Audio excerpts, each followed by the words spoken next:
We can tell just by observation, without even a study, that lockdowns don't help stop the virus. We don't need a study to tell us that. What the statistical analysis is helpful for, I think, is determining whether the lockdowns cause more harm than just being useless. And that, I think, is also very well established. But you mentioned this positive case number. We've talked about this a couple times on our show, but I feel as though even people on Team Reality, as you like to call it, are underestimating the significance of the New York Times report about the PCR tests. That's the amplification cycle.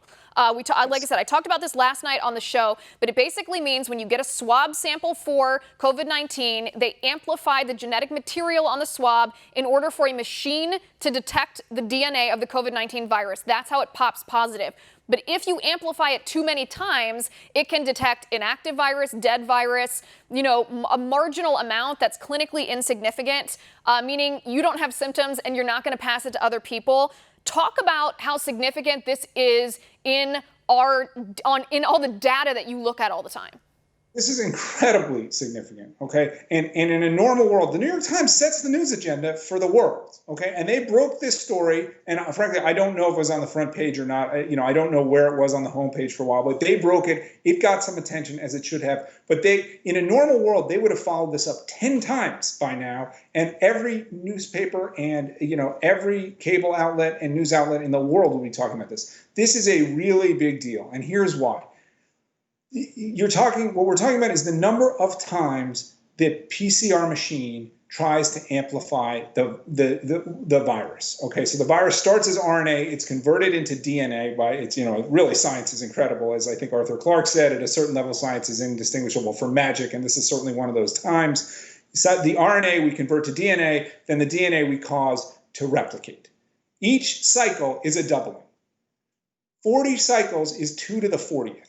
Okay, that is approximately 1 trillion times the original amount of virus.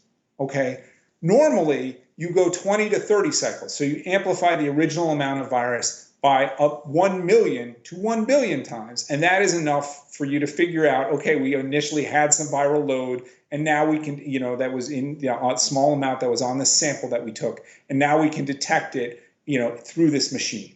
When you're talking about amplifying something 1 trillion times and 1 million times as much as you might under normal circumstances, 1 million times more, you are inevitably going to have tons of false positives, okay? There could just be contamination in the lab. As I said to somebody else today, when you amplify anything times 1 trillion, it's a lot. And so we have no idea that, there's this sort of round number guess that 90%, once you get to 40 cycles, 90% of the claimed positives are false positives. We don't know if that's true. I'm not sure that anybody knows if that's true. I'm not sure anybody knows what the real positive number compared to the false positive number is at this point. But this is considering that this drives it drives the reported caseloads, and B, Liz, it drives death counts. Because the states go and they look at who's died and they compare those deaths to people who are on the COVID test registries. This is not a secret. They've publicly said they do this. Now, that's not how they get all the deaths or even most of the deaths, but that is a significant contributor to the death counts. So we need basically to audit this right now. We need to determine why 40 cycles was set as the standard when for other viruses and in the past, and the European CDC all suggested that number was too high. We need to know whether people internally at the CDC or other places in the federal government modeled this and projected how many false positives there would be at 40 compared to 35 or 30 or 25 cycles.